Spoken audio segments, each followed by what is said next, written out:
오늘 예정됐던 추가 경정 예산안 본회의 처리가 불발됐습니다. 여야는 손실보상 범위를 놓고 입장차를 보이고 있는데 추후 협상을 진행해 지방선거 전까진 처리한다는 방침입니다. 사전투표 첫날 4년 전 지방선거 때보다 높은 투표율기를 보였습니다. 여야 정치권은 투표하면 이긴다고 지지층에 호소하면서 오늘 대부분 사전투표에 나섰습니다. 격전지를 살펴보는 시간, 오늘은 도정 연장이냐 12년 만에 교체를 두고 치열한 접전이 펼쳐지는 충남도지사 선거와 경남 첫 여성 국회의원 탄생이 예고된 두 여성 정치인의 맞대결, 창원시 의창구 재보궐선거 현장을 살펴봅니다. 청년 정치인의 시각으로 이슈를 분석해보는 청년맞수. 오늘은 사전투표 시작과 함께 투표율을 끌어올리기 위해서 총력전에 나선 여야의 움직임과 쇄신 논란, 추경 처리 등 막판 변수로 떠오른 이슈를 짚어봅니다.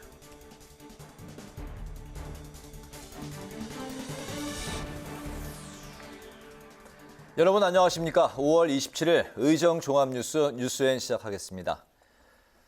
소상공인 지원을 위한 추경안 협상이 난항을 겪고 있습니다.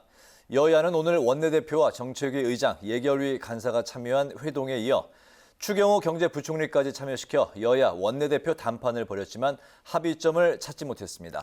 여야는 손실보상 범위 등을 놓고 이견을 좁히지 못한 것으로 알려졌는데 국민의힘은 민주당의 협조를, 민주당은 정부 여당의 전향적인 태도 변화를 촉구했습니다. 이런 가운데 여야 원내대표는 내일 저녁 본회의 개의엔 잠정 합의했습니다. 보도에 김동길 기자입니다.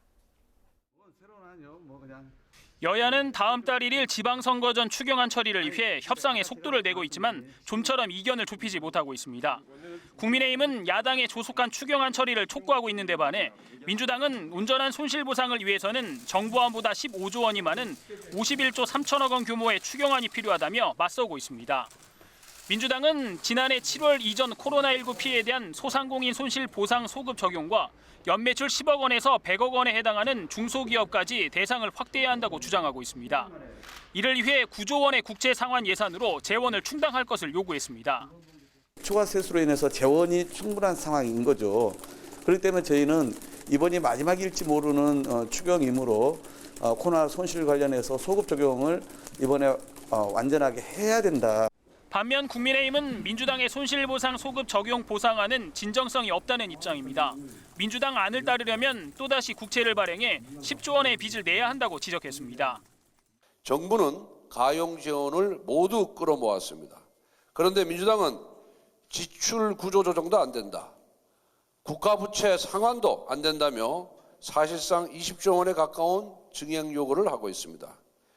추경안 처리에 여야가 이견을 보이고 있지만 추경안을 조속히 통과시켜야 한다는 데는 여야 모두 공감대를 이루고 있어 막판 협의를 통한 합의 가능성은 열려 있습니다. 국회 방송 김동길입니다. 오늘 전국 3,500여 곳 투표소에서 6일 지방선거 사전투표가 시작됐습니다. 여야 정치권 모두 투표하면 이긴다고 지지층에 호소하며 오늘 일제히 사전투표를 행사했는데요. 첫날 사전투표율은 4년 전 지방선거 때보다 높았습니다. 강민지 기자가 보도합니다. 제8회 전국 동시지방선거와 국회의원 재보궐선거의 사전투표가 오늘부터 시작됐습니다. 투표 열기가 뜨겁습니다. 오후 5시 기준 전국 투표율은 9.2%, 지난 2018년 7회 선거보다 1.3%포인트 높습니다. 대선 직후 곧바로 진행되는 선거인 만큼 여야 정치권은 일제히 전략 지역을 찾아 사전투표를 행사하며 지지층을 투표장으로 이끄는 데 총력을 기울였습니다. 국정 안정을 강조한 국민의힘 지도부는 오늘 승부처 가운데 한 곳인 강원도 원주를 찾아 투표한 데 이어 이준석 대표는 내일 인천에서 투표에 나섭니다. 우리 국민의힘 지지자 여러분들께서는 본투표 이전에 사전투표를 활용해 주시기 부탁드리겠습니다. 더불어민주당 지도부는 정권 견제론을 내세우며 최대 격전지인 경기와 충청을 찾아 사전투표에 참여했습니다. 이번 지방선거에 심판이 아닌 정말 내 지역을 위해서 일할 수 있는 그런 일꾼들을 뽑아주셨으면 좋겠습니다. 더불어민주당이 변화하고 있습니다. 주요 지역 여야 후보들도 일찌감치 사전투표소를 찾아 지지를 호소했는데 특히 초접전 양상을 보이고 있는 경기지사 김동연, 김은혜 후보는 적은 표로도 갈라질 수 있는 승부라며 지지층의 투표 동참을 호소했습니다. 지금 여러 가지 판세는 박빙이라고 합니다. 아주 작은 표 차이로 승부가 날 수 있다고 생각을 합니다. 100표, 200표로도 갈라질 수 있는 승부라고 생각을 합니다. 한 분 한 분 만날 때마다 절박하지 않을 수 없었거든요. 윤석열 대통령과 문재인 전 대통령 등 전 현직 대통령도 사전투표 동참으로 투표율 제고에 힘을 실었습니다. 내일까지 이틀간 진행되는 사전투표는 전국 3,551곳의 투표소 어디를 가더라도 신분증만 지참하면 투표할 수 있습니다. 코로나19 확진자는 내일 일반 유권자들이 모두 투표를 마친 뒤 6시 30분부터 8시까지 투표소에 도착하면 투표할 수 있습니다. 국회 방송 강민지입니다. 6.1 지방선거 격전지 먼저 선거 때마다 캐스팅 보트로 불리는 충청권을 살펴보겠습니다. 선거를 닷새 앞두고 사전투표까지 시작되면서 충남도지사 선거 열기는 더욱 뜨거워졌는데요. 현역 도지사인 양승조 후보는 행정가 면모를 부각하며 재선 출사표를 던졌고 삼선의 국회의원 김태흠 의원은 정부 여당의 전폭적 지원을 약속하며 지지세 결집에 주력했습니다. 이매련 기자가 현장을 다녀왔습니다. 220만 충남도민의 삶을 책임질 충남도지사 선거. 도정 연속성을 강조하는 더불어민주당 양승조 후보와 여당 프리미엄을 앞세운 국민의힘 김태흠 후보가 맞붙습니다. 양 후보는 현직 지사의 경륜을 강조하며 지난 도정에서 뿌린 씨앗의 열매를 거둬야 한다고 지지를 호소했습니다. 복지와 경제와 선순환하는 더 행복한 충남 대한민국 중심을 만드는 초석과 토대를 닦았다는 점에서는 무한한 자부심을 갖고 김 후보는 유세 현장에 총출동한 국민의힘 지도부와 함께 윤석열 대통령이 충청의 아들임을 강조하며 정부 여당의 조력을 앞세웠습니다. 윤석열이라는 충청의 아들이 대통령이 여러분 손으로 만들어진 겁니다, 여러분. 드디어 충청도가 발전의 그런 전후의 기회를 맞이했다는 거고. 선거의 뜨거운 쟁점은 2020년 혁신도시로 지정된 충남 내포신도시. 두 후보 모두 공공기관 이전으로 내포신도시를 발전시키겠다고 한 목소리를 냈지만 해법은 달랐습니다. 양승조 후보는 내포신도시를 탄소 중립도시로 조성하겠다며 관련 공공기관 유치를 약속했고 그래서 충청남도의 발전에 부합하는 우리가 기후환경 기능군이라든지 R&D 기능군이라든지 문화체육 기능군의 공공기관을 충남 혁신도시에 유치할 계획입니다. 김태흠 후보는 지역경제 활성화에 기여할 수 있는 대형 기관을 유치하겠다고 약속했습니다. 우리가 제일 늦게 혁신도시가 됐고 다른 혁신도시는 이미 큰 거 가져갔으니까 우리 먼저 큰 거 배정을 하고 남은 거 가지고 같이 균등하게 놀아가자.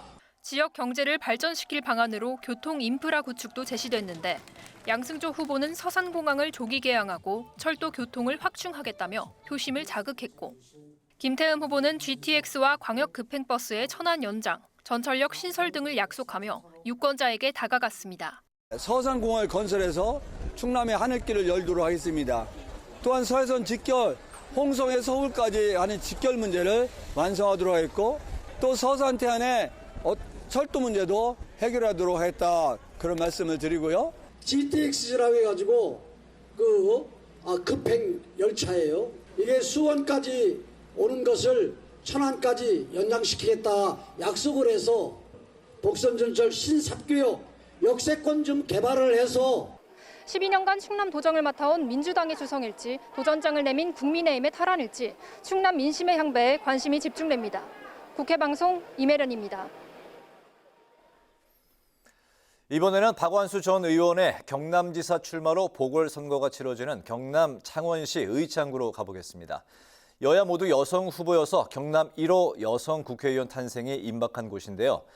경남도의회 의장을 지낸 지역 정치인 민주당 김지수 후보와 국회의원 4선 중앙정치 출신 국민의힘 김영선 후보가 맞붙었습니다.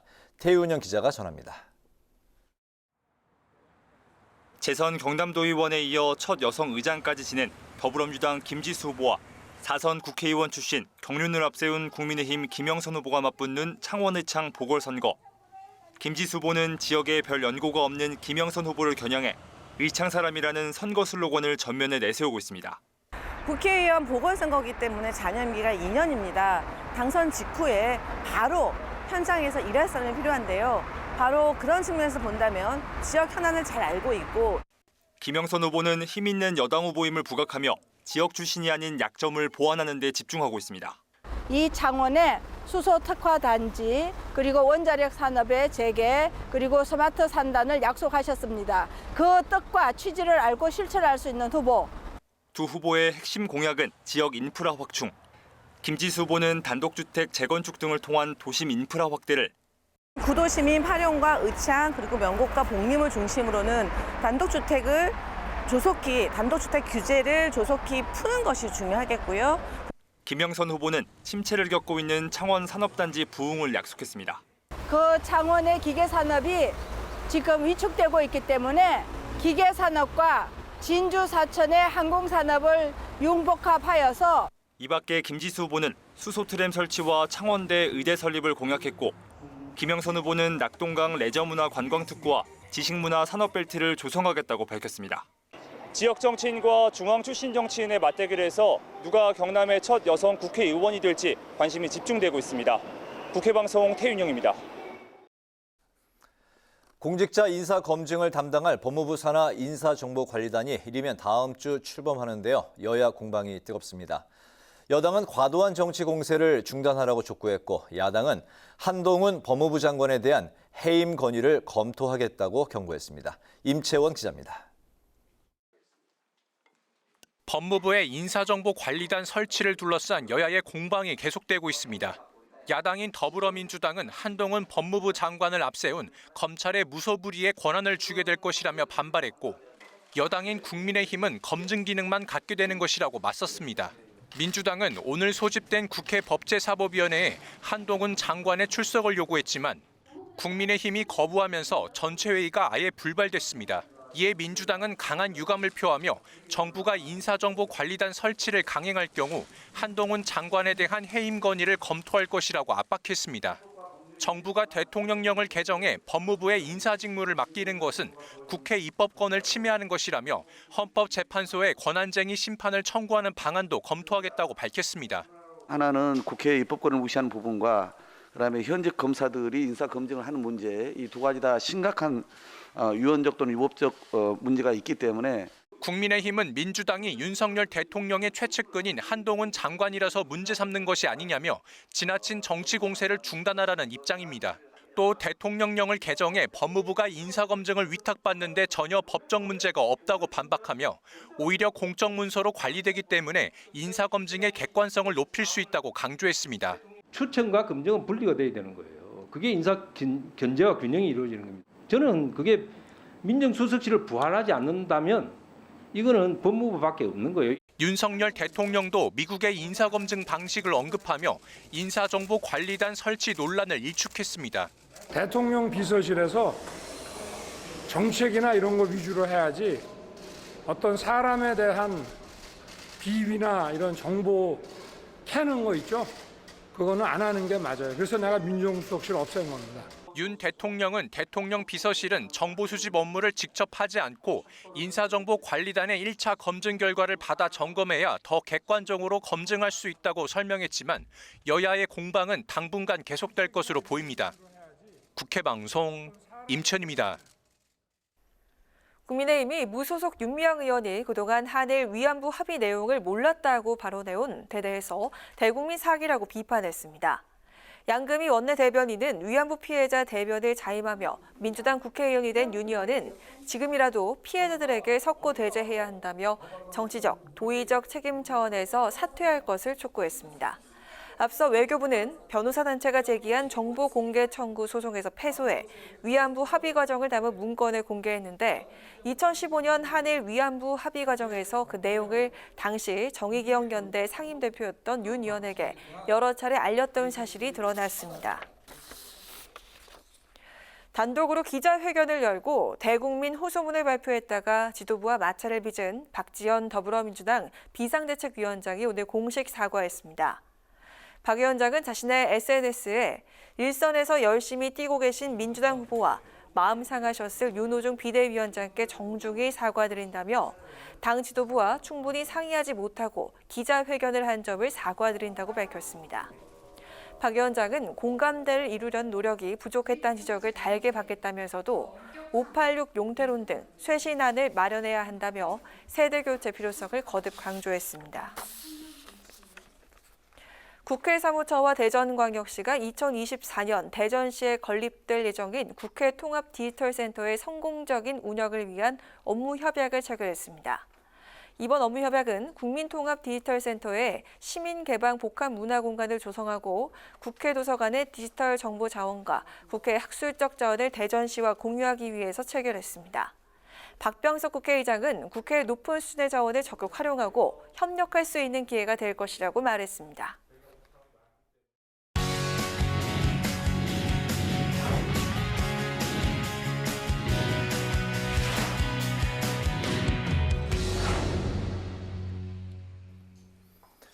네, 오늘 이슈 분석 김희연 기자와 함께합니다. 김 기자, 어서 오세요. 안녕하세요. 네, 오늘부터 6일 지방선거 사전투표가 이제 시작이 됐고 저도 오늘 했는데 김 기자 혹시 하셨나요? 저는 내일 할 예정입니다. 아, 내일 예정이군요. 내일까지가 사전투표 맞습니다. 할 수 있는 날이죠. 네. 일단 그 투표율부터 살펴볼까요? 네, 조금 전 6시를 기점으로 첫날 사전투표가 마감이 됐는데 네. 아직까지 집계 중이어서 제가 아직 확인을 못했고 네. 그 전인 오후 5시 기준으로 전국 사전투표율을 살펴보면 9.2%를 기록했습니다. 네. 지난 지방선거에서 사전투표 첫날 이 같은 시간대 투표율을 보면 7.9%로 이번 선거 투표율이 더 높은데요. 네. 이대로라면 지난 선거 총 사전투표율 20%를 넘을 것으로 보이고 또 본선거에서도 지난번 60.2%를 넘게 나오지 않을까 예측이 됩니다. 네. 이번 지방선거는 국민적 관심이 컸던 대선 이후 3개월 만에 치러지면서 투표 참여율이 높을 것으로 전망되고 또 여야 모두 적극적으로 사전투표를 독려한 것도 이 투표를 높이는 데 한몫한 것 같습니다. 네. 이렇게 이제 선거 때마다 사전투표를 이제 독려하기는 하는데 사전투표율에 따른 여야의 유불리 어떻게 해석할 수 있을까요? 네, 여야 모두 이번 사전투표에 총력전을 펼치면서 지지층 결집에 나섰는데요. 네. 이 보통 지방선거는 대선이나 총선보다 최종 투표율이 낮게 나오다 보니 이 사전투표에서부터 최대한 지지층을 끌어모아서 기세를 잡겠다 이런 전략으로 풀이됩니다. 네. 또 이 지난 대선에서 불과 이 0.73% 차이 아주 박빙의 승부로 윤석열 대통령이 이겼었는데요. 이 국민의힘 입장에서 보면 대선 이후 지지율 상승 효과를 보고 있긴 하지만 좀 더 확실한 승리를 위해 투표율을 높이고 있다 이렇게 볼 수 있을 것 같습니다. 반대로 민주당은 최근 이 당내 성비위 문제가 터지면서 지지율이 급락했고 전반적인 판세가 불리하게 흘러가는 상황이기 때문에 더 지지층에 기댈 수밖에 없고 선거 막판 읍소 전략으로 지지를 호소하면서 전세 역전을 노리고 있습니다.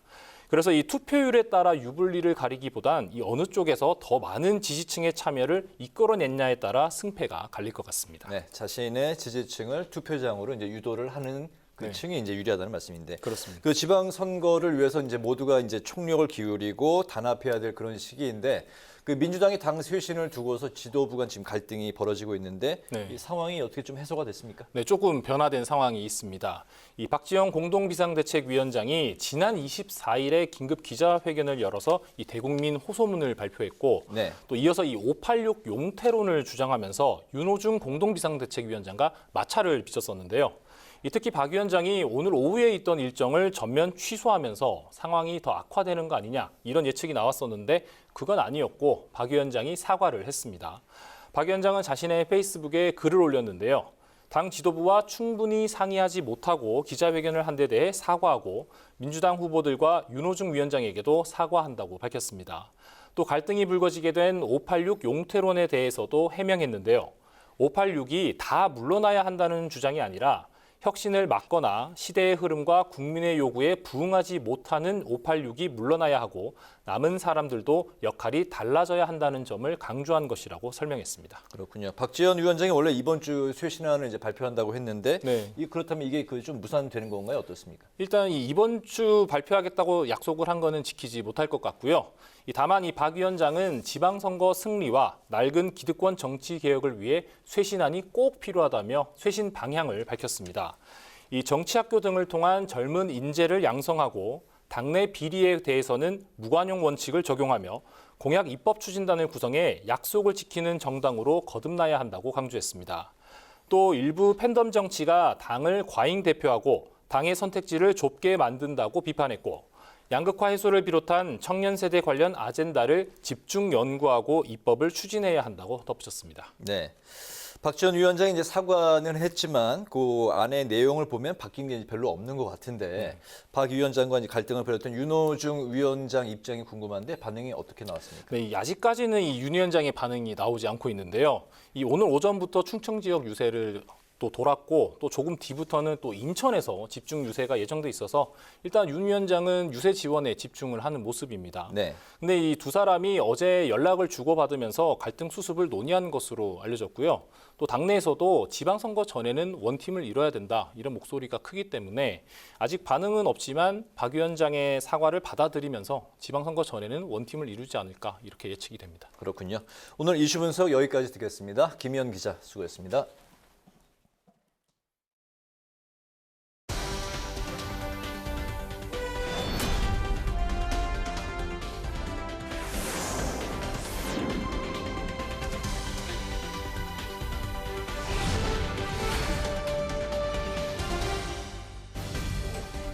강하락의 정치톡 시간입니다.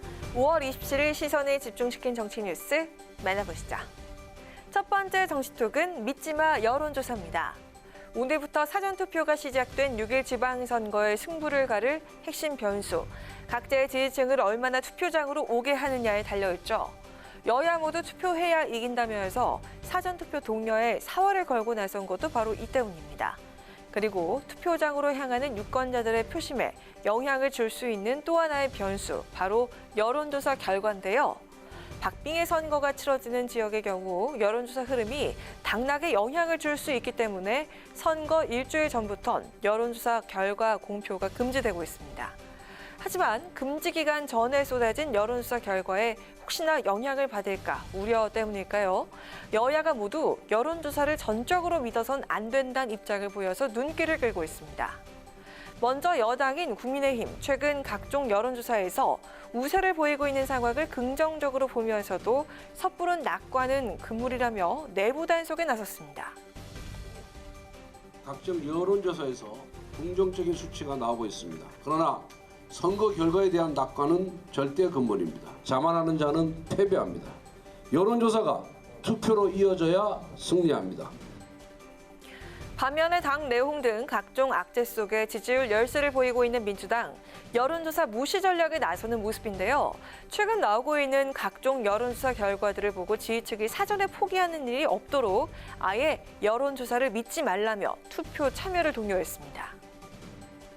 포기하면 안 됩니다. 투표하면 이깁니다. 여론조사 통계 다 틀립니다.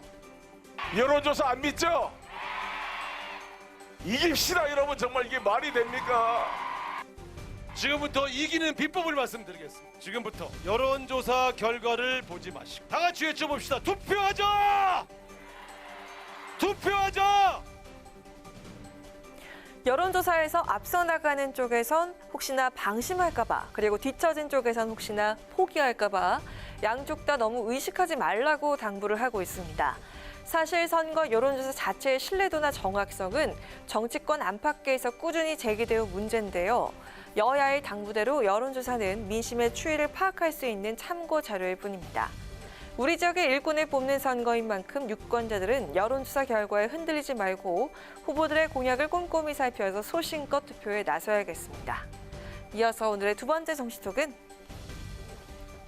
헷갈리는 기호입니다. 오늘 사전투표를 하고 오신 유권자분들, 투표 용지에 도장을 찍기 전에 자신이 생각한 후보가 맞는지 기호와 후보 이름, 그리고 소속 정당을 꼼꼼히 확인하셨나요? 지역별로 차이가 있지만 이번 선거에서 대다수 지역의 유권자들은 기본적으로 7장의 투표용지를 받게 됩니다. 그리고 보궐선거가 치러지는 지역은 여기에 한 장을 더해서 총 8장의 투표용지를 받게 되는데요. 광역단체장부터 기초위원, 교육감까지 투표해야 할 부분도 많고 출마 후보도 많아서 복잡할 수밖에 없습니다. 무엇보다 이번엔 국민의힘이 대선 승리로 여당이 됐지만 더불어민주당이 기호 1번, 국민의힘이 기호 2번이 되면서 헷갈린다는 분들 많습니다. 현행 공직선거법상 기호 배정은 국회의석을 가진 정당의 후보, 의석이 없는 정당의 후보, 무소속 후보 순으로 결정이 되는데요. 의석을 가진 정당은 다수 의석순이기 때문에 거대 야당인 민주당이 1번으로 배정이 됐습니다. 문제는 여당이 기호 1번이란 생각에 더불어민주당 후보를 국민의힘 후보로 착각하는 유권자가 의외로 많다는 건데요. 특히 영남 등 국민의힘 지지도가 높은 지역에선 여당이 기호 2번이라는 사실을 알리기 위해서 후보들이 안간힘을 쏟고 있다는 소식입니다. 선거 유세 차량이나 후보자 명함에 기호 2번을 강조하는 내용을 다시 추가해서 홍보에 나서는 경우도 많다고 합니다. 반면에 민주당에선 이런 점을 전략적으로 활용하는 후보도 있습니다. 민주당 공천을 받아서 이번에 재선에 도전하는 서은숙 부산진구청장 후보는 선거 공보물에 기호 1번이 이렇게 분홍색으로 표시가 돼 있고요. 현수막 사진에도 분홍 색깔 셔츠를 입고 있습니다. 서 후보는 어느 정도 전략적 선택인 것은 맞다면서도 정당 색깔에 따라 후보가 평가되는 일 없이 일 잘하는 사람이 당선돼야 한다는 의미를 담았다고 설명을 했습니다.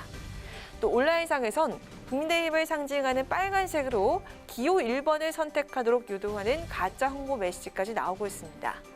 기호 순서가 투표 결과에 미치는 효과가 적게는 1에서 3%, 많게는 8%대에 달한다는 해외 연구 결과가 있다고 하는데요. 1번이 여당이냐, 2번이 여당이냐 헷갈리는 선거 기호. 정당이 아니라 후보를 보고 선택한다면 헷갈릴 일은 없지 않을까요? 강하락의 정치톡이었습니다.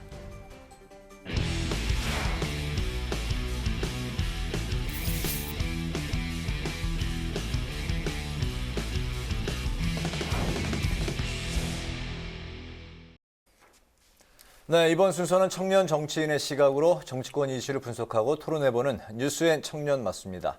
남다른 관점으로 날카롭고 뜨거운 토론을 펼쳐주실 두 분, 박용훈 더불어민주당 전국대학생위원장, 김재섭 전 국민의힘 비상대책위원 두 분 나오셨습니다. 안녕하십니까? 안녕하세요. 어서 오십시오. 네. 반갑습니다. 안녕하세요. 네. 6일 지방선거 사전투표 첫날인데요. 여야 모두 주요 전략지에서 투표를 하면서 지방선거 투표 동료에 오늘 열을 올렸습니다. 저도 그 사전투표를 오늘 했는데 두 분 오늘 하셨나요? 어떻습니까? 네, 투표를 하고 왔습니다. 저는 오늘 하려고 했으나 저희 지역에 오세훈 시장 후보가 오시는 바람에 네. 타이밍을 놓쳐서 네, 아직 못했습니다. 내일 할 생각입니다. 아, 그 지역구? 예, 저희 지역구 도봉구에? 갑구에 네. 시장 후보가 유세를 와가지고 네. 못했습니다. 알겠습니다. 당협위원장이니까 오늘 이제 지역에 계셨단 말씀인데 그 투표소 오늘 그 사전 투표하셨는데 투표소 분위기가 어땠나요? 투표소 분위기 제가 오전 아침 일찍 갔는데요. 항상 사실 오전 일찍 가면은 어르신들도 많잖아요. 근데 제가 사는 광명에서 투표를 했는데 광명에는 젊은 분들도 많이 왔다. 젊은 분들도 많이 왔고 뭐 이번 지방선거가 투표율이 최종적으로 어떻게 될지 모르겠지만 꽤 높은 투표를 기록할 것 같습니다. 네네. 저도 뭐 그 동네에서 이제 사전 투표를 했는데 생각보다 줄이 길고 투표율이 뜨겁다는 거 이제 확인을 했는데 6시 조금 전에 들어온 6시 현재 6시 기준 그 투표율이 10.2%로 집계가 됐습니다. 여야 모두 지금 그 투표하면 승리한다 이런 그 입장인데 둘 다 승리할 수는 없는 거잖아요. 셈법이 상당히 다른 것 같은데 이야기 들어볼까요? 대통령 선거가 끝난 지 3개월 정도 되잖아요. 그래서 저희는 이재명 후보를 지지해 주셨던 분들이 다 투표장으로 다시 나오면 반드시 이길 거라고 생각을 하고 물론 윤석열 대통령의 허니문 기간이기 때문에 분위기가 안 좋은 것은 사실입니다. 하지만은 우리가 좌절하지 않고 투표소에 나오고 지난 대선 때처럼 우리가 소위 밭을 간다는 표현을 썼는데 주변 분들에게 독려를 하고 그런 선거운동을 펼치면은 우리가 반드시 이길 수 있다고 저도 생각하고 있습니다. 네. 그리고 이제 여론조사 지지율이 국민의힘에게 굉장히 유리한 상황이기 때문에 똑같이 투표를 독려한다고 했을 때 당연히 국민의힘이 유리한 국면으로 될 것은 너무 당연한 얘기입니다. 근데 사실은 이 투표율이라고 하는 것이 그때의 선거 지형과도 굉장히 밀접하게 연관이 되어 있는데 예를 들면 2007년에 대통령 선거에서 당시 이명박 전 대통령이 압도적인 지지율로 당선이 됐거든요. 압도적인 투표차로 당선이 됐는데 당시에 사실은 이 선거를 이길 수 없다라고 마음을 먹었던 민주당이 대거 투표장에 나오지 않았던 사례가 있습니다. 사실 지금 굉장히 좀 비슷한 양상이에요. 어느 여론조사를 보게 되면 물론 그 당시에 지지율만큼 큰 격차가 나는 것은 아니지만 많은 지역에서 국민의힘이 아주 우세한 모습들을 많이 보여주고 있거든요. 이렇게 되면 민주당 입장에서는 위축되고 또 투표를 한다고 하더라도 사표가 될 가능성이 높다라고 생각이 되면 투표장에 가기가 굉장히 어려워지는 것이죠. 반면에 이제 국민의힘 같은 경우에는 2018년에 전국에 있는 지방 권력을 민주당에게 모조리 뺏긴 이후에 사실은 국민의힘 지지를 하셨던 분들 내지는 이제 보수 정당을 지지하셨던 분들은 이번에 좀 바꾸고 싶다라는 어떤 의지들이 굉장히 강한 상황이거든요. 그러다 보니까 아마 제 생각엔 지지율을 넘어서 투표율까지도 국민의힘이 높을 것이다라고 예상이 되고 지지율과 투표율이 동시에 높으면 지금 앞서서 우리가 여론조사 공표기간 금지 기간 전에 발표했던 여론조사 이상으로 많은 격차를 통해서 국민의힘이 승리할 것이라고 저는 예상하고 있습니다. 네. 오늘 박영훈 위원장 오늘 이 자리에 오시기 전에 일정이 좀 많으셨던 걸로 알고 있고 김재섭 위원 또한 또 가쁜 숨을 내쉬면서 스튜디오 들어오셨는데 두 분이 얼마나 또 여야 선거 전에 총력을 쏟고 있는지 알 수 있을 것 같습니다. 요새 현장 상황과 또 피부로 느끼는 민심 어떻습니까? 민심은 지금 굉장히 국민의힘에게 좋은 것 같습니다. 물론 그 유세 현장이라고 하는 것이 그러니까 국민의힘을 지지하시는 분들 내지는 저를 지지하거나 후보자를 지지하시는 분들이 되게 그 유세 현장을 이루고 계시기 때문에 다소 이제 좋은 분위기를 느낄 수밖에 없는 것은 사실이지만 과거에 2020년, 2018년에 치렀던 선거들을 생각해 보면 확실히 달라진 것이 있거든요.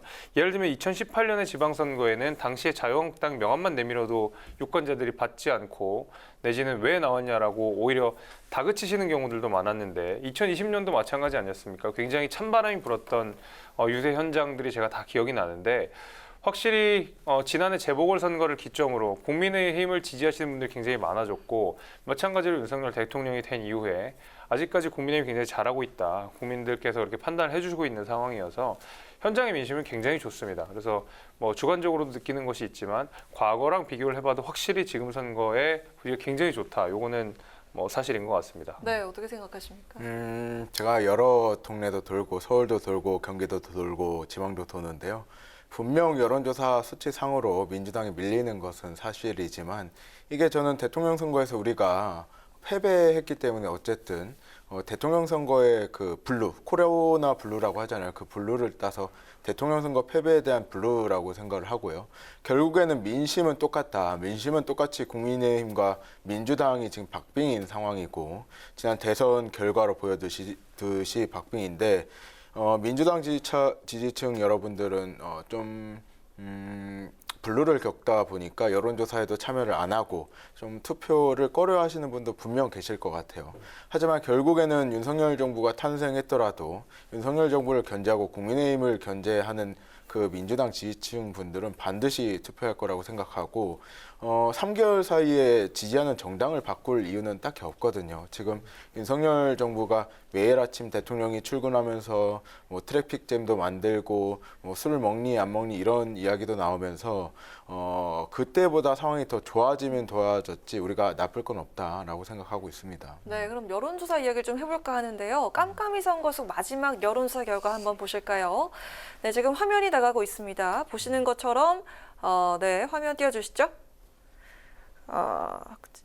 네, 깜깜이 선거 직전 마지막 여론조사 결과인데요. 지금 화면 보시는 것처럼 붉은 물결로 좀 물든 모습입니다. 어떻게 보시는지 승패를 가릴 경합지 4곳의 판세와 관련해가지고 어떻게 체감을 하고 계시는지 먼저 김재섭 위원님 들어보도록 하겠습니다. 가장 이제 관심이 많은 지역이 바로 경기도인 것 같은데 바로 지금 김동연 후보와 김은혜 후보가 격전을 벌이고 있는 지역 아니겠습니까? 저는 이제 여기를 좀 재밌게 보고 있습니다. 여론조사가 그 여론조사 기관에 따라서 조금씩 다른 모습들을 좀 보여주고 있습니다. 김동연 후보가 조금 앞서는 여론조사가 있는가 하면 김은혜 후보가 앞선 여론조사도 있습니다만은 사실은 지금 이 경합일 수밖에 없는 것이 얼마 전까지 이재명 후보가 경기도 지사로서 있었기 때문에 아무래도 민주당의 세가 강한 상황이지만 지금 붙고 있는 김은혜 후보 같은 경우에는 윤석열 인수위에서 말하자면 윤석열의 입이 되면서 그 김은혜 후보 뒤에는 윤석열 대통령이 어른거리는 상황이거든요. 마찬가지로 김동연 후보 역시도 이재명 후보랑 단일화를 하면서 그리고 이재명 후보의 어떤 지지를 받으면서 후보로서 뛰는 사람으로서 김동연 후보 뒤에는 이재명 후보가 어른거리게 되는 것이거든요. 그러면은 사실 대선의 연장선이 될 수밖에 없을 겁니다. 김은혜 후보를 통해서 윤석열, 그다음에 김동연 후보를 통해서 이재명 후보를 지켜보시면서 대선의 연장선처럼 될 텐데 사실은 대선의 연장선이라고 한다 그러면 윤석열이라는 사람은 지금 대통령으로 있는 것이고 이재명이라는 사람은 낙선 이후에 어떤 그 패배의 수장으로서 지금 또 다른 선거에 뛰고 있는 상황이거든요. 네. 당연히 윤석열 대통령이 우세하다라고 볼 수밖에 없고 유리한 구조이기 때문에 여론조사가 조금 박빙으로 나오긴 하더라도 결과적으로는 김은혜 후보가 이길 가능성이 대단히 높다라고 저는 점치고 있습니다. 네.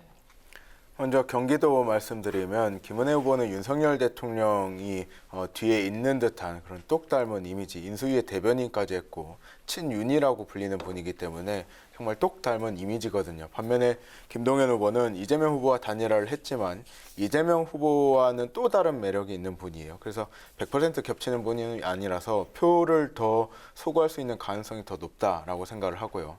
만약에 유승민 후보가 지사 후보가 됐으면 저는 굉장히 힘들었을 거예요. 하지만은 이미지가 비슷하기 때문에, 하지만은 김은혜 후보가 상대가 되셨기 때문에 100% 윤석열과 뭐 한 50%의 이재명과 50%의 김동연의 싸움이다라고 볼 수 있겠고, 또 경합이라고 하는 곳들 대전, 세종 같은 경우에는 우리 후보들의 경쟁력, 인물, 맨파워가 상대 후보보다 더 뛰어나다고 우리는 판단하고 있기 때문에 경합이라고는 생각하지 않고, 충남 같은 경우에도 양승조 지사가 그동안 도정 활동을 굉장히 잘했다는 평가가 여론조사상에서 많이 나오고 있는데 그 점을 근거로 해서 경합은 아니다. 이번 지방선거에서 인천, 경기, 대전, 세종 그리고 충남까지 우리가 이길 수 있을 거로 예상하고 있습니다. 네. 지금 보여드린 여론조사는 지상파 방송사 3사 공동으로 한 여론조사 23일부터 25일까지 코리아 리서치, 한국 리서치의 조사 결과였다는 걸 참고로 말씀을 드리겠습니다. 재보선 판도 이제 한번 살펴보면 그 이재명 후보의 정치적 명운이 달려 있다고 해도 과언이 아닐 인천 계양을이 현재 그 최대 격전지로 꼽히고 있는데 이 지역은 그 17대 총선부터 민주당이 내리 5선을 차지한 그런 지역구 아니겠습니까? 인천 계양을. 이 지역에서 이재명, 윤영선 후보가 점차 그 선거 막판으로 갈수록 막상막하 혈전으로 그 격차가 상당히 이제 좁혀졌습니다.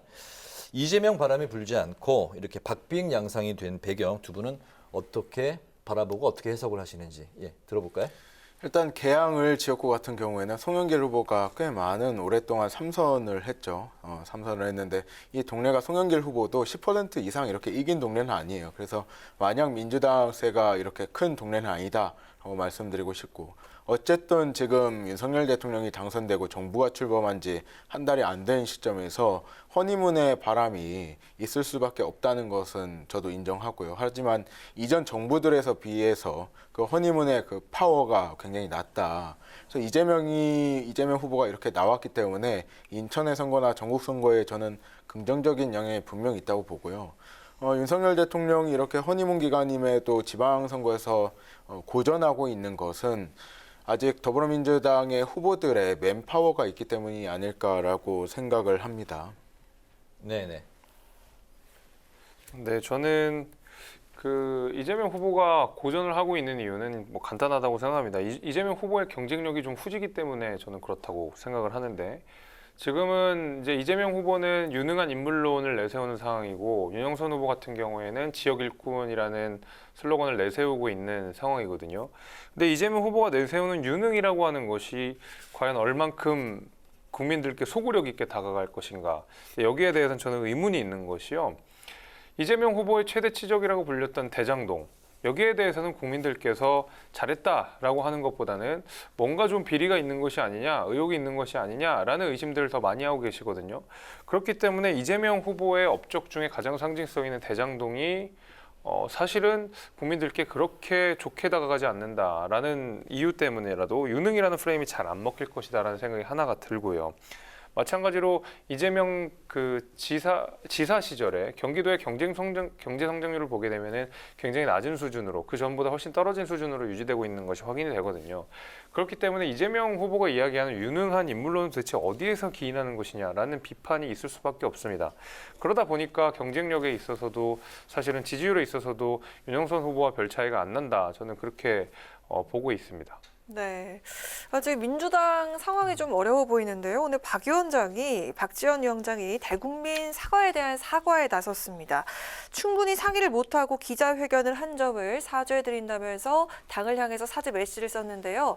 이렇게 수습에 나선 박 위원장의 대민주 사과 관련 평가 한번 들어보도록 하겠습니다. 오늘 박지원 위원장이 사과의 메시지를 쓰셨죠. 그 내용에 관련해서는 다 맞는 이야기예요. 사실 맞는 이야기인데 이게 당 지도부와 그리고 당원들과 국회의원들과 이렇게 당 구성원들과 사전에 이야기하고 조율한 상태에서 발표를 했으면 참 좋았을 거다라는 생각이 들고요.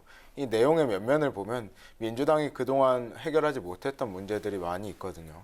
그래서 다시 상기하는 계기가 됐고 박지원 위원장이 어쨌든 지금 지방선거를 바로 목전에 앞에 두고 있는 상황에서 이렇게 사과하고 반성하는 멘트가 과연 지방선거에 도움이 될 것이냐라고 판단을 해봤을 때 당이 이렇게 균열되고 분열되는 모습은 절대 우리 후보들에게 좋지 않다고 판단하신 것 같아요. 네. 저도 10분 동의하고 적극 동의하고요. 이 상황에서 우리가 해야 될 것은 당 지도부가 하나가 되고 우리 후보들이 하나가 돼서 지난 지방선거에서 이재명 후보가 득표한 그 득표수 그 이상을 득표하는 걸 목표로 둬야 되는데 어쨌든 박지원 위원장이 당에 들어와서 본인의 역할이 쇄신과 혁신이라는 것을 잘 알고 있잖아요. 그 측면에서 볼 때는 좀 서두르지 않았나라는 평가를 하고 싶고요. 어쨌든 우리가 지방선거가 끝나면은 대통령 선거 패배에 대한 그 복귀도 해야 되고 평가도 해야 되는 측면에서 지방선거가 끝나면 이런 논의들을 다시 할 수 있기를 기대합니다. 같은 그 민주당의 20대 청년 정치인 입장인데 그 내용보다는 어쨌든 그 시기가 좀 적절하지 않았던 것 같다. 네. 그런 말씀인 거군요. 네, 맞습니다. 네. 근데 이 시기라고 하는 것이 지금 아니면 언제 하겠습니까? 저는 그런 생각도 좀 들어요. 민주당에서는 계속 시기를 문제 삼고 있는 것인데 우리가 바로 지난 대선에서 보게 되면 그 선거 그 제도 개편과 관련돼서 비례 위성 정당 이런 문제와 관련돼서 대선을 한 일주일, 2주일을 앞두고 여야 간에 대선 후보들이 합의를 이루어가지고 이후에 누가 대통령이 되든 이거 개선하자라는 합의에 이른 거 아니겠습니까? 결국 반성은 아쉬울 때 할 수 있는 겁니다. 사실은 민주당이 반성하고 쇄신할 수 있는 기회가 없었느냐? 저는 그렇지 않다고 생각하는 것이 지난해 재보궐선거 때 민주당은 서울과 부산에서 압도적인 패배를 하게 되었습니다. 그 이후에 사실은 1년간의 시간이 충분히 있었음에도 불구하고 이렇다 할 쇄신을 못한 상태에서 또다시 대선에 패배했습니다. 그리고 나서 3개월이 지나고 있는 이 시점에서 박지원 위원장이 저런 민주당에 대해서 쓴소리를 하는 것이 시기적으로 문제 있기 때문에 못한다라고 이야기하면 도대체 그럼 민주당은 언제 쇄신할 수 있는 거냐는 제 물음이 하나가 남게 됩니다. 지금 이제 선거라고 하는 것이 지도부 체제가 아니라 비대위 체제 내에서 이끌어지고 있는 것인데 비대위라고 하는 것의 가장 좋은 선거 전략은 처절한 쇄신일 뿐입니다.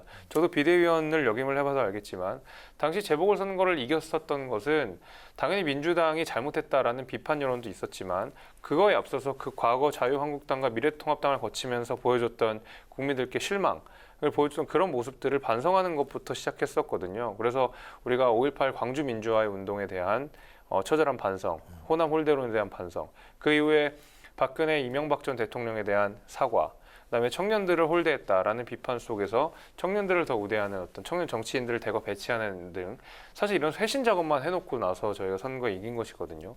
근데 이제 민주당 같은 경우에는 지금 당장 선거가 급하다고 해서 쇄신 작업이 지금 하면 안 된다. 나중에 혼내더라도 나중에 혼내라. 라는 식으로 한다 그러면 저는 앞으로 2년 뒤 있을 지방 국회의원 선거에서도 민주당이 좋은 성적을 거두기는 어려울 것이라고 생각합니다. 시기에 대해서 조금 더 말씀을 드리면 쇄신을 안 하자고 하는 게 아니거든요. 박지원 비대위원장은 어쨌든 당에 들어온 지 2달밖에 안 됐기 때문에 박지원 위원장이 2달 안에 혼자서 모든 쇄신안을 마련하고 진행하는데 큰 무리가 있어요. 이렇게 진행하면은 분명 삐그덕들이고 준비가 완벽히 되지 않기 때문에 쇄신이라는 거는 긴 시간 동안 구성원들과 이야기해야 되는 거고요.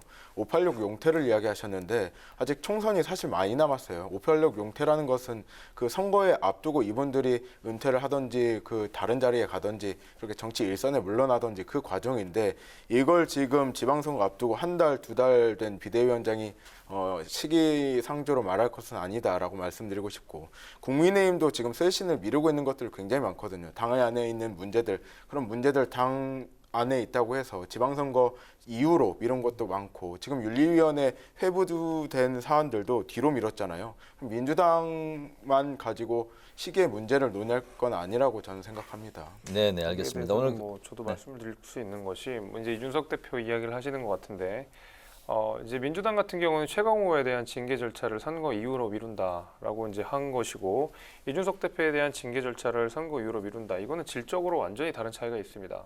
최강호 의원의 그 의혹 선거 관련된 발언들과 관련돼서는 피해자가 분명히 있는 상황입니다. 그 최근에 일어난 상황이고 민주당의 보좌진 협의회에서도 이 일에 대해서 비판을 했던 상황이었는데 지금 제가 아마 저번에도 한번 말씀드렸던 것 같은데 지금 이 윤리위라고 하는 것은 당연 절차로 시작이 된 것이고 여기에 대한 평가 여부는 얼마든지 지금 다툴 수가 있는 부분이고 피해자가 있는 상황도 아닙니다. 그렇기 때문에 사안의 시급성이라는 부분에서 민주당과 애초에 질적인 차이가 좀 있는 것이고요. 그리고 이제 민주당 아까 전에 또 시기 말씀을 하셔서 제가 추가적으로 조금 더 말씀을 드리면 그러면 이제 과거에 뭐 했냐 이거죠. 그러면 비대위원장으로서 박지원 위원장을 당연히 지방선거 얼마 코앞에 3개월 앞에 둔 것을 알고도 영입을 했는데 그럼 박지원 비대위원장은 도대체 어떤 목적으로 비대위원장으로 심으셨는지 제가 그거를 잘 모르겠습니다. 이분을 이번 선거 때만 쓰고 우리가 뭐 내치거나 버릴 일은 없고요. 지금 최강호 의원 그 발언에 대해서 뭐 진짜든 아니든 지금 사건이 2주밖에 안 됐어요. 지금 당이 조사하고 있고 1차 보고서가 나온 상황에서 이걸 더 이상 뭐 더 최근이라고 이야기할 건 아니고 이준석 대표 같은 경우는 이번 연도 2월이에요. 충분히 끌 만큼 끌었는데 경중을 따질 문제는 아니라고 봅니다. 알겠습니다. 그 논의를 이제 2차 추경 안으로 한번 돌려보겠습니다. 여야간 2차 추경 줄다리기가 이제 팽팽한 상황인데 국힘은 오늘 그 처리를 할 의지가 강했지만 결국 이제 불발이 됐습니다. 내일 처리를 위한 여야 회동이 다시 이제 있다고 전해지고 있는데 선거를 이제 앞두고 있는 상황에서 추경 처리를 둘러싸고 유불리를 계산하고 있을 것 같은데 두 분의 생각은 어떻습니까? 유불리를 계산하는 것 자체가 사실 저는 국민들께 큰 신뢰를 보인다고 생각해요. 더불어민주당은 어쨌든 국민의힘이 제시한 37조인가요? 그 예산에 플러스해서 총 50조 규모의 예산을 추경하자는 거고 국민의힘은 당초에 공약대로 37조로 하자는 건데 이 논의의 장이 아직 마련되지 않고 있다는 게 참 아쉽고요. 더불어민주당도 그렇고 국민의힘도 그렇고 결국에는 우리 소상공인 자영업자 분들을 위해서 정치를 하시는 분들이기 때문에 선거 전이든 선거 후든 최대한 빨리 추경을 통과시켜야 된다라는 생각을 합니다. 네. 네, 추경 빨리 하면 좋죠. 당연히 빨리 해야 되는데 너무 빨리 하는 것 자체가 목적이 돼서는 안 된다고 생각합니다. 지난해 재보궐선거 때 민주당이 굉장히 큰 추경 예산을 반나절 만에 통과시켰던 적이 있었거든요. 당시에 그 예결위원장이 그냥 빨리빨리 이런 얘기를 하면서 제대로 된 예산안 보고도 보지 않은 상태에서 계속 예산만 통과시켰다는 문제점이 있었습니다. 당시에 그래서 저도 그에 대해서 비판을 한 바가 있었고 그러니까 빨리 통과시키는 것 자체가 목적이 아니라 빨리 통과시키는 건 당연히 하되 예산이 적절하게 잘 쓰일 수 있는지 예산이 적절하게 잘 배정이 되어 있는지를 검토하는 게 훨씬 더 중요한 일인 것이지 단순히 그냥 어느 시기에 맞춰서 통과시킨다라고 하면 주객이 전도되는 겁니다. 그렇게 되면 당연히 뭐 선거용이니 어쩌니 이런 비판이 나올 수밖에 없는 것이고 저는 그래서 추경의 시기보다 더 중요한 것이 질이다. 어떻게 누구에게 얼마를 배분할 것인가, 얼만큼 지원할 것인가를 조금 더 여야가 면밀히 논의해야 될 필요가 있다고 생각합니다. 네, 이번 선거로 뽑히는 지역의 일꾼이 4천여 명 정도가 되는데요. 물론 과거보다는 청년 후보자가 많이 늘었지만 여전히 청년이 보이지 않는다, 올드보이 선거다라는 목소리가 큽니다. 청년층의 정치 진입 과정에서 가장 큰 고충은 무엇이고 또 대안까지 제시를 해주시면 좋겠습니다. 먼저 박영훈 위원장님. 더불어민주당은 전국의 후보 중에 618명 20.8%예요. 저희가 당초 30%까지 끌어올리겠다라고 하는 목표보다는 못했지만 굉장히 많은 분들이 후보로 선택이 되셔서 선거를 뛰고 계시고요. 국민의힘은 16.3% 476명이에요. 과거보다 굉장히 많이 늘어난 수치지만 더불어민주당과 마찬가지로 한참 부족하다라는 평가를 할 수 있겠고, 청년들이 어쨌든 정치를 시작해서 많은 문제들이 있고 뭐 자금이라든지 조직의 문제가 있는데, 그럼에도 불구하고 우리 청년들이 경선에서 이기고 경선을 넘어서 본선까지 이렇게 자력으로 경쟁할 수 있다는 것은 우리 정치가 그만큼 발전하고 있다고 생각해요. 이게 한 번에 많은 청년들이 입성하기에는 저는 제도적으로 그리고 현실적으로 불가능하다고, 지금처럼 이렇게 점점 많은 청년들이 도전하는 계기가 많이 생기기를 바라고 있습니다. 네. 뭐 공천한 숫자 자체는 국민의힘이 좀 적은가 봅니다. 우리 박 위원장이 이야기하신 얘기 들어보니까.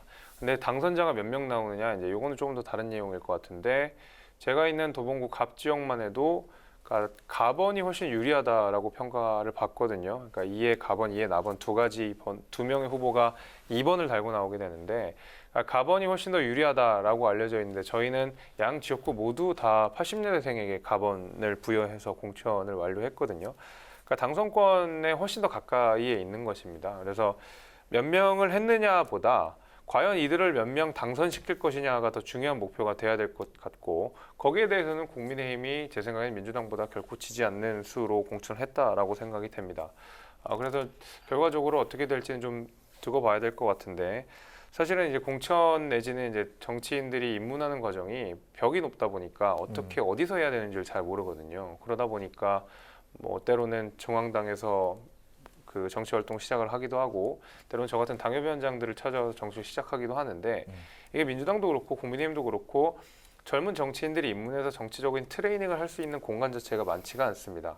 그러다 보니까 좀 중구난방으로 되는 게 있고, 성장하는 방식들도 굉장히 많이 다르거든요. 그런 과정 속에서 굉장히 운이 좋은 청년들 일부가 기회를 부여받아서 중요한 정치적 경험들을 하게 되는 그런 상황입니다. 저 역시도 마찬가지로 굉장히 우연한 기회로, 그다음에 과분한 기회로 어떤 정치적인 행보를 이어갈 수가 있었는데, 그런 의미에서 좀 이런 젊은 사람들이 진입할 수 있는 어떤 시스템이 있어야 될 것이고, 그리고 최대한 청년들한테 많은 기회를 부여하는 방식으로 정당에서 좀 여러 가지 정치적 고려들을 하는 편이 저는 청년 정치인의 문을 좀 넓히는 방법이라고 생각합니다.